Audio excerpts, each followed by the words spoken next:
Are you okay? Where do you live? Are you lost? The boy doesn't answer. He just stares at me hard, angry, almost accusing. His eyes are like black holes. He takes a big, wheezy breath, then he starts to speak, but his voice is rough and rasping, low, like a growl, and I don't understand. Who, you? Who, you? You boy, you girl? I not know you. Who, you? I shake my head at him. I have no idea what you're saying. His voice gets louder, faster, like he's cross. Who, you? You push me in river? You make me fool? You want kill me dead? Calm down, please, it's okay. But he doesn't calm down. He starts really yelling, thumping his chest as he speaks. You want kill me dead? I kill you dead, ha! I not afraid you, ha!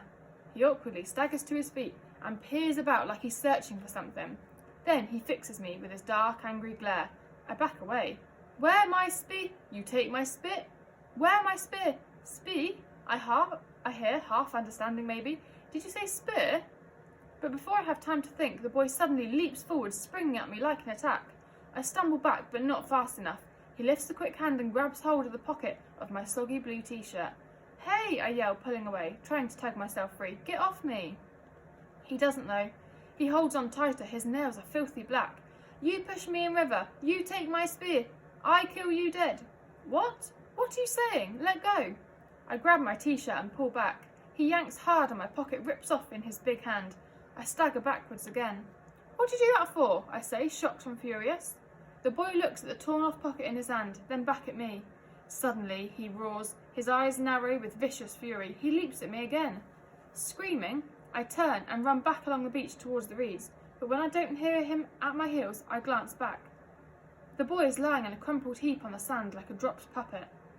Has he collapsed, or is he just pretending, trying to trap me into going back to check on him, and then, bam, he'll pounce on me again?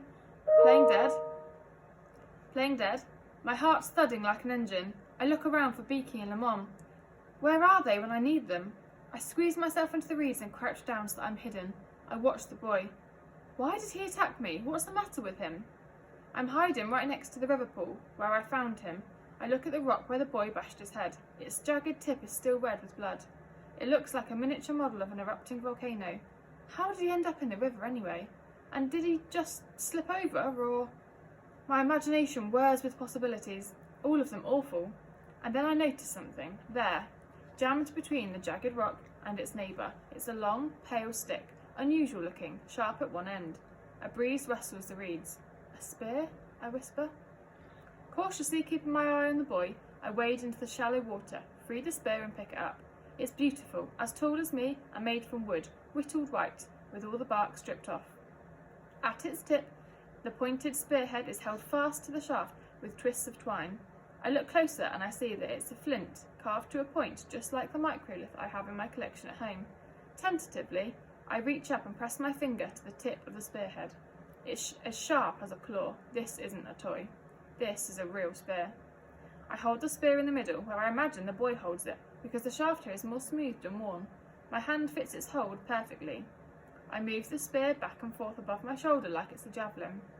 Spear, I say quietly, trying out the shape of the boy's odd voice.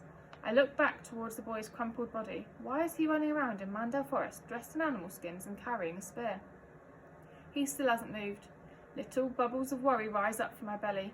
I'm worried the boy might attack me, but I'm even more worried he actually might be dying. That can happen with drowning, Mum told me. You can nearly drown and then you seem perfectly okay for ages, but a bit of water got trapped in your lungs without you even knowing, and it drowned you later when you're back on dry land. Horrible. Cautiously, I creep back across the river beach towards him, feet squelching in my wet trainers. I feel braver now, with this spear in my hand. I stand by the boy. A lizard darts across the sand past the boy's bare feet. His feet are like his hands, broad and strong. His right ankle is all puffed up and swollen. His long hair has fallen half across his face, revealing a big, oozing cut on his forehead. He has a wide nose and high cheekbones, and his eyes are closed.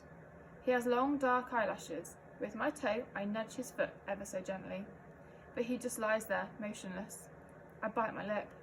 Slowly I crouch down next to him, heart thudding with dread.